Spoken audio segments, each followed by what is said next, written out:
everybody, Trevor here, and welcome back to the third and final installment of the SpongeBob SquarePants 25th Anniversary Trilogy.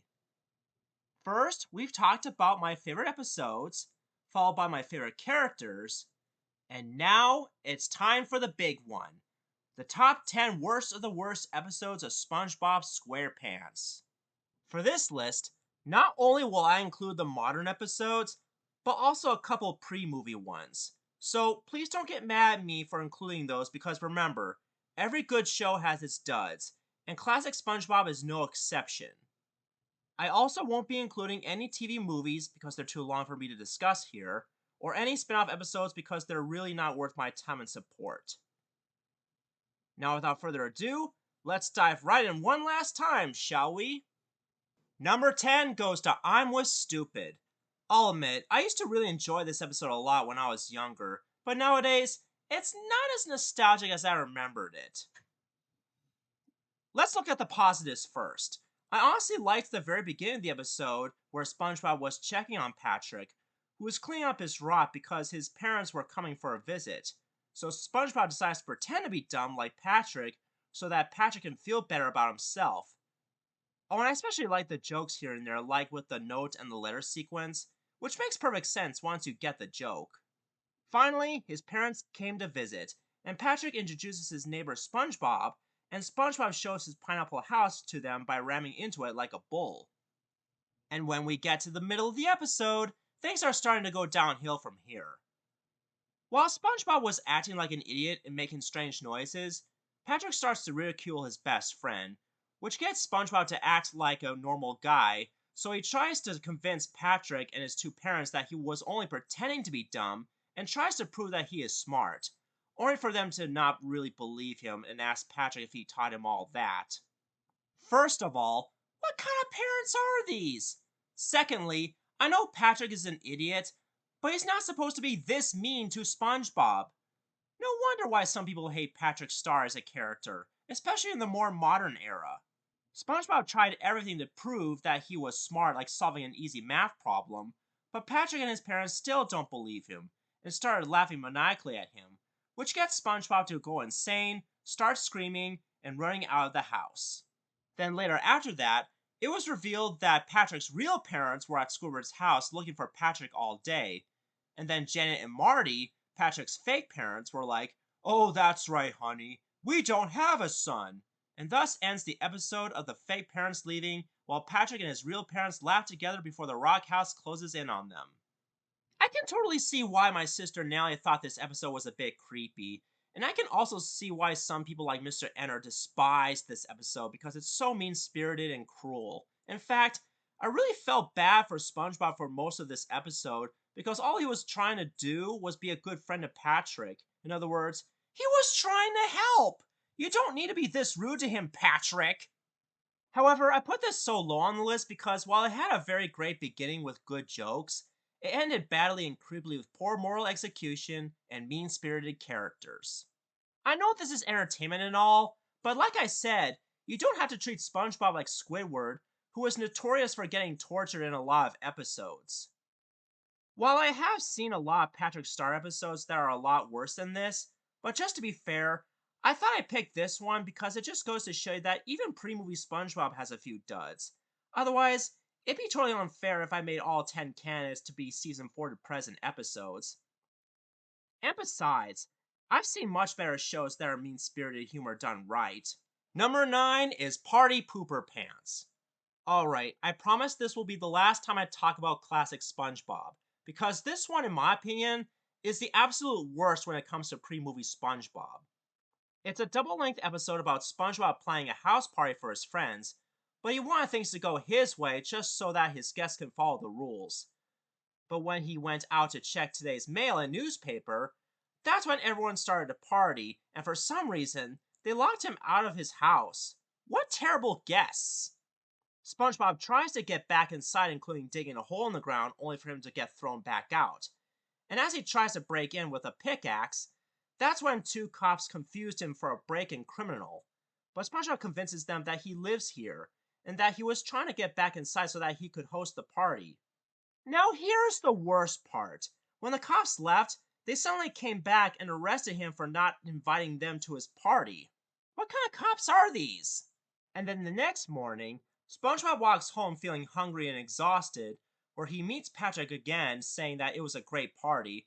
And somehow, this makes SpongeBob happy and forget about what happened while he was in jail. What kind of ending is that? How is SpongeBob not angry with Patrick and the other guests anymore? He should have scolded him for not doing as he says and not letting him back into his own home. Man, this double-length episode is worse than I remember. It's worse than I Was Stupid, it's worse than I Was Teenage Gary, and it's even worse than The Great Snail Race, which I thought wasn't as bad as what most people make it out to be. And that's why this special gets the number 9 spot for being mean-spirited, cruel, and highly tasteless. But there are some things I still like about this episode, like Patrick's silly dance next to the old music player, as well as the live-action Patchy segments, which are still fun to watch in my humble opinion. But those don't excuse everything else in this atrocious 2-part episode. So in conclusion, if you want to see better SpongeBob specials, just go watch Shanghai, or the very first Christmas special where SpongeBob learns about Christmas for the first time. Now those were better. Number 8 is Good Neighbors. This is a season 4 episode where Squidward was trying to enjoy his day off on Sunday, but then SpongeBob and Patrick interfered by trying to be quote-unquote good neighbors, only to make the situation a lot worse. I'll admit, I used to enjoy this episode in my youth, for some reason. But looking back at it now, it's not as good as I remembered it. Sure, there were a few funny jokes here and there, like a paint bucket knocking down an old man on a bike, but that doesn't excuse the overall execution of this episode. First of all, I know SpongeBob and Patrick are notorious for being annoying neighbors to Squidward sometimes, but come on! They should know better than to torment him like this. And not to mention, Squidward just wanted to enjoy his Sunday off with a foot massage and all that, but they had to ruin it because they're idiots. And I don't really blame Squidward for being so angry with them. Later in the episode, SpongeBob and Patrick make an apology cake for Squidward, but not after Squidward set up a security system in his home, which he tries to get to work, only for it to go horribly wrong. And to make matters worse, SpongeBob accidentally spills the cake onto the device, causing it to go berserk, and for some reason, turns Squidward's house into a gigantic robot thing that terrorized downtown Bikini Bottom. After SpongeBob activated the off switch, it gets Squidward's house back to normal on top of Squidward, leading us to the most unsatisfactory conclusion to the episode. The mayor and everyone else in Bikini Bottom were so angry with the trio that they sentenced them to community service every Sunday for the rest of their lives. What the hell? And once again, all Squidward wanted was to enjoy his Sunday off. He didn't need this much torture. In fact, he really didn't deserve it in this case. So yeah, in my opinion, this is my least favorite episode from season 4. If you despise Squidward torture porns, then I highly suggest you stay away from this one. Otherwise, your Sunday will get ruined. Number 7 is Spongehenge. I'll be quite honest. I used to think this episode from season 5 was quite interesting when it first aired, but looking back at it now, I can totally see why people are disturbed by this, especially Pie Guy Rules. The premise is about a very windy day in Bikini Bottom where SpongeBob discovers that his sponge holes can make whistling sounds, and he starts making noises with them until it becomes a song that attracts jellyfish. I think this idea sounds good on paper or an idea for a gag, but the execution of this episode is not so great. Yeah, I can see why some people like Pie Guy Rules despise this episode because of how disturbing it feels. I mean, I felt bad for SpongeBob for the majority of the episode. He tries to get help from Patrick, but because he got stung by a jellyfish, SpongeBob gets kicked out of his house. And when the wind stops, the jellyfish stung him, leading him to take refuge in a cave, where he carves a stone replica of himself, which gives him an idea on how to keep the jellyfish distracted. He takes it outside to test it, only for the jellyfish to be dissatisfied with his decision. So SpongeBob eventually makes gigantic stone replicas of himself, forming a circle, hence why this episode is called Spongehenge, which is a parody on Stonehenge from England. This gets SpongeBob happy, but when he returns to the Krusty Krab, It was nearly buried in the sand, making him do a no-shout, which is a reference to the Planet of the Apes. Yeah, I know, weak reference. 3,000 years later, we see some random alien creatures going on a tour of Spongehenge, and then we end on a random SpongeBob laugh at the very end while zooming inside one of the statue's mouths. Yeah, I've said this before and I'll say it again. I can see why some people hate this episode because of its disturbing and paranoid nature, as well as SpongeBob going crazy while he's inside the cave with his stone creations. And those are some of the reasons why I consider this my least favorite episode from season 5.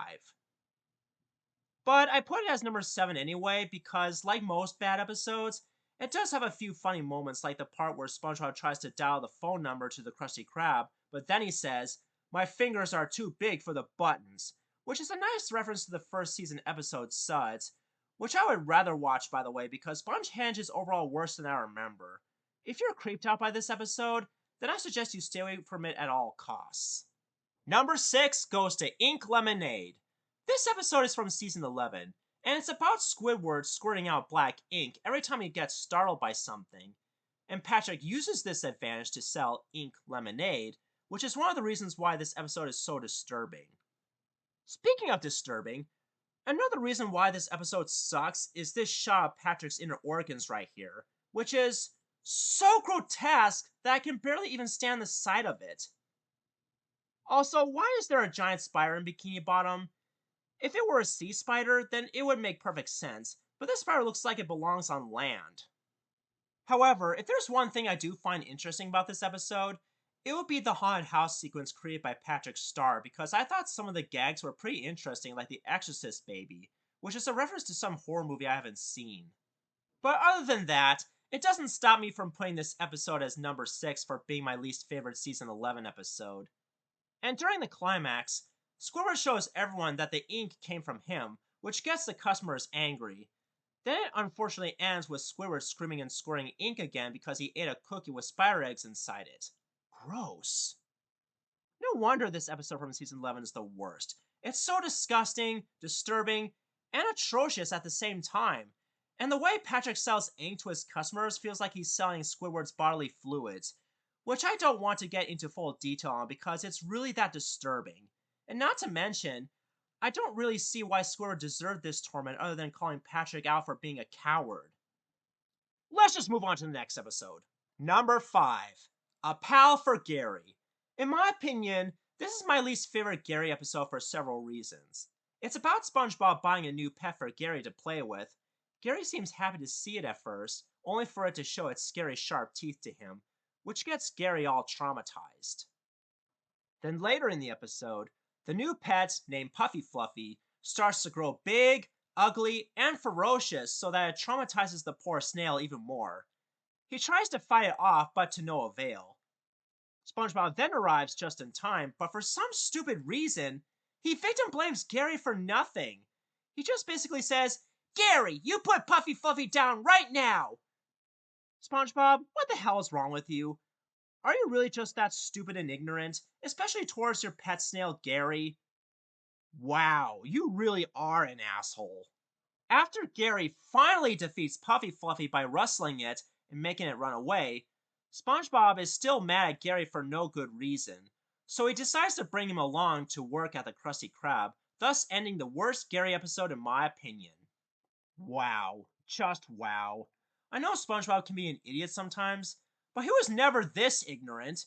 Not to mention that he victim blames Gary for making Puffy Fluffy run away. Did he not realize that his pet snail was in danger of being eaten by a ferocious monster that he just bought? This is why I put this episode as number 5, because it's just so damn mean-spirited, and SpongeBob was totally out of character here. I felt very bad for Gary throughout this entire episode. And as a pet lover myself, I will not tolerate victim blaming or any form of abuse, and this episode proves why it's wrong to do those things. I suggest you stay away from this at all costs. Number 4. Demolition Doofus. When it comes to Mrs. Puff's starring roles, this is my least favorite one, mainly because of SpongeBob's ignorance and Mrs. Puff's broken character, which makes her want to kill SpongeBob by attempting to make him lose during a demolition derby, and she meant that in the worst possible way. Seriously, why would Mrs. Puff ever do such a thing? I get that she's crippled for life because of a serious accident at boarding school, but come on! She was never this sadistic before. And besides, murder and attempted murder are illegal and a sin. After a final attempt at murdering SpongeBob, Mrs. Puff somehow was able to puff again at the very end after the climactic crash into the school, and SpongeBob was like, "Now everything's back to normal!" But the worst part of this episode is that this is one of the only few instances where Mrs. Puff doesn't get arrested, even after attempted murder. Overall, this season 8 episode is just terrible, and it's my least favorite when it comes to Mrs. Puff's starring roles. I mean, it's so mean-spirited, so disgusting, so arrogant, and not very funny at all. Not to mention that every single one of these characters is very out of character, especially SpongeBob. And I never want to see this episode ever again. Number 3. One Course Meal. Ah yes, One Course Meal. One of the most controversial and notorious SpongeBob episodes of all time. Now I know what you're thinking. Why did you decide to put this as number 3 instead of number 1? Well, for a few reasons. For one thing, I liked the very beginning of the episode with Plankton on his hang glider, while Mr. Krabs uses SpongeBob as a pea shooter to shoot him down, as well as other shenanigans like the tickle torture sequence. But as soon as Pearl comes in, Plankton, for some reason, fears her because according to a story he told to Karen, his ancestors were swallowed by giant whales, which makes no sense because Plankton has encountered Pearl once before in a Season 3 episode that I've already talked about before. Mr. Krabs then makes a deal with her daughter to scare Plankton out of his ass to teach him a lesson, which gets Plankton to suffer with depression for 16 days, even without cutting his own fingernails nor a new haircut. Poor guy. Oh, and this leads to him having a nightmare about being chased by a scary-looking Pearl with sharp teeth. Now, I know Plankton is the villain and all, but he doesn't need that much torture. But the worst part of it is the suicide reference in the episode where Plankton decides to lie on the road, waiting for the bus to come. Plankton even asks SpongeBob to put him out of his misery by squishing him, but SpongeBob says no and says that it isn't part of his good nature. And I'm like, no, SpongeBob, you have no good nature. It's bad enough when you and Patrick annoy Squidward on a daily basis, and now you are letting Plankton get himself run over. Couldn't you at least pick him up and talk him out of it to make him feel better? Anyway, it was later revealed in the episode that Mr. Krabs was disguised as his daughter Pearl all this time. Is he supposed to be a stunt double or something? Oh yeah, and like SpongeBob, Mr. Krabs has no good nature either. He just laughs it off and claims that Plankton is a mess. What an asshole. And in the end, as Plankton was about to overcome his fear and get revenge on Mr. Krabs, SpongeBob scares off Plankton with a projector with whales on it. Then Mr. Krabs becomes scared of a mime. Okay then. While I do understand why this episode is considered the absolute worst because of these reasons alone, but in all honesty, as awful as it had potential to be really good. If SpongeBob actually comforted Plankton and talked him out of suicide, that is. And maybe teach Mr. Krabs a lesson about harassment or something. I don't know. But still, this is my least favorite episode from Season 7 of all time. Yes, even worse than A Pal for Gary. And it deserves the number 3 spot for these reasons alone. Stay away from it as much as possible. Number 2. Are you happy now? If you thought One Course Meal was bad enough, you haven't seen anything yet. Are You Happy Now, in my opinion, is the absolute worst episode of Season 8. Yes, even worse than Demolition Doofus.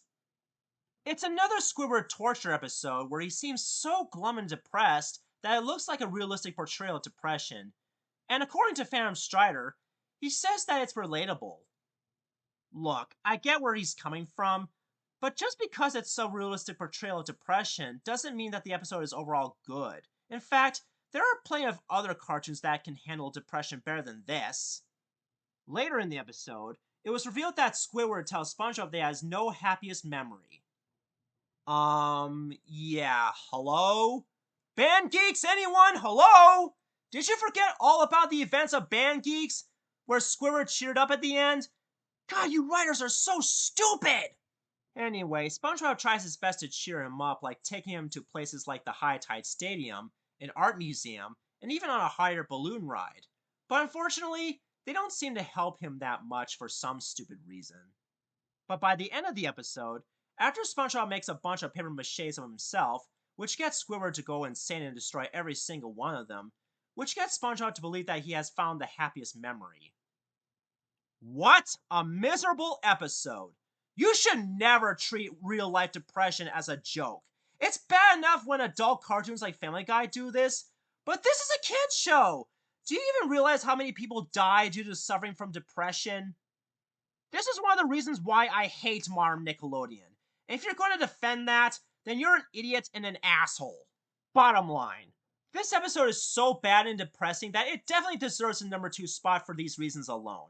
And besides, Squidward is supposed to be cartoonishly grumpy, not a legitimately depressed character like BoJack Horseman. Hell, I sometimes suffer through depression, and even I have family members and friends who help me stay alive and healthy so that I can live longer. And so should Squidward. And that's another reason why this is my least favorite Squidward torture porn of all time. I highly suggest you stay away from it at all costs. Oh yeah, and fuck you, Viacom and Nickelodeon. Fuck you for making fun of people with depression. May God have mercy on your pathetic souls. Now, before I get to my number 1 pick, I also want to give some dishonorable mentions. House Fancy. I was going to include this one on the list because of the infamous toenail scene, but the reason I didn't make it was because I thought the episode was overall mediocre. But yeah, the toenail sequence is just the worst part, but at least it lasted only for a few seconds. Choir Boys. As bad as this episode is, it got beat out by Ink Lemonade because it had some potential to be really good, if it didn't involve Squidward being tortured to death by jellyfish. And besides, I think this concept works better in other cartoons like the Looney Tunes, where Bugs Bunny teaches his enemies like Giovanni Jones a lesson. Pet Sitter Pat. It got beat out by a pal for Gary because I wanted to pick at least one Gary torture episode for this video. Still, this is a very bad episode. The Splinter. As gross as this episode is, and as much as I hate splinters in real life, it got beat out by Ink Lemonade because it's a lot more gross. I Was Teenage Gary. In all honesty, I kind of like this episode for being one of the scariest because of the snail transformation of SpongeBob. But I can totally see why some people didn't like this one, mainly because Squidward was an irresponsible pet sitter for the majority of the episode. And my number 1 least favorite SpongeBob episode of all time is SpongeBob, You're Fired. No contest whatsoever. If you've seen this coming, then consider yourself lucky because not only is this a ripoff of Mrs. Puff You're Fired, but SpongeBob has been fired a few times before in the past, like in Karate Choppers, as well as in Squid on Strike. This is why I would stick to continuity no matter what franchise you're working with, whether it's a kid's show or not. Otherwise, you will confuse the frickin' audience. The story is that SpongeBob was fired by Mr. Krabs for, get this, a frickin' nickel. That's right, a frickin' nickel! And to make matters worse, the episode later starts to rip off Are You Happy Now, but this time with SpongeBob feeling depressed. And it goes on and on and on. Later, SpongeBob and Patrick decide to go to Sandy's tree dome for her latest experiment on food, and to see how it'll affect her 3 volunteers. Then Sandy suggests that SpongeBob should go find a new job, which gets SpongeBob's confidence back. Now, if there are a couple things I do like about this episode, it will be SpongeBob's I'm ready catchphrase making a return, as well as the climactic fight scene, which I'll get into more later. Though weirdly enough, every time SpongeBob gets a new job like Weenie Hut, a pizza restaurant, a Mexican food restaurant, and a Chinese food restaurant known as the Wet Noodle, all he could make was Krabby Patties, which gets him fired from all places. And after all that, they all try to kidnap him because of his success of making Krabby Patties. Then we get the climactic battle sequence with a giant Krabby Patty costume, who is actually Squidward in disguise, fighting them off and taking SpongeBob back to the Krusty Krab because, surprise surprise, the whole restaurant was horribly run without him. What a twist! And now that SpongeBob was rehired at the Krusty Krab and cleaned up the place, everyone was having a great meal. Even those who tried to kidnap SpongeBob in the first place. And then we end the episode with Mr. Krabs creating a pay toilet for the customers, which sounds very unfair if you ask me. Bottom line, this episode is number 1 on the list because it has the least reason to exist. There's no reason to make this, there's no reason to watch this, and there's definitely no reason to like this one either. As bad as One Course Meal and Are You Happy Now are, at least they had potential to be very good if they both had better writing and moral execution. This one was just made so they could hype it, and it's not the first time they've done this either. I mean, they've even hyped up Atlanta Square Pantis and Truth or Square in the past as well. And guess what? They never worked either. If you want to see a better episode about a character getting fired, I suggest you watch Karate Choppers, Squid on Strike, and Mrs. Puff You're Fired. They're much more watchable than this piece of shit. Whew, that was a long ride, wasn't it? Now let me know in the comment section below on which of these SpongeBob episodes you hate the most. Do you agree with my list, or have you seen worse? Oh, and happy 25th anniversary to SpongeBob SquarePants. And here's to another 5 more years until the 30th anniversary begins. And now that the trilogy has finally been finished, I'm gonna take another break for a while until I'm ready for my next video in September. This is Trevor Davis signing off, and I'll see you all again next time.